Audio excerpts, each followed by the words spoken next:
Prasanna. Hi Carol. எனக்கு இந்த food ப்ராடக்ட்ஸ்லாம் கெட்டு போயிடுச்சு சொல்லுவாங்கல்ல, அது எப்படி இங்கிலீஷ்ல சொல்றதுன்னு கொஞ்சம் சொல்றியா? கேளு, தெரிஞ்சா சொல்றேன். இப்ப சாம்பார் வந்து ஊசி போயிடுச்சு, கெட்டு போயிடுச்சு அப்படின்னு சொல்லுவாங்கல்ல, அது எப்படி இங்கிலீஷ்ல சொல்றதுன்னு சொல்றியா? Sambar is spoilt. இப்ப பிரெட் வந்து ஹார்டாவும் ட்ரையாவும் மாறிடுதுல, அது எப்படி சொல்றது? The bread is stale. இப்ப இந்த பால் வந்து புளிச்சிடும்ல, அது எப்படி சொல்றது? The milk is sour. இப்ப நட்ஸ் எல்லாம் வந்து கெட்டு போயிடும்ல, அது எப்படி சொல்றது? The nuts are bitter and rancid.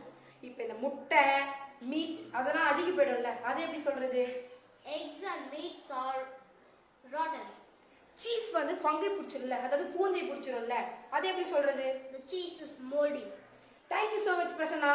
It's because of you I have learned the words spoiled, soured, stale, bitter and rancid, rotten and moldy. Welcome, Karol. Thank you. Thank you.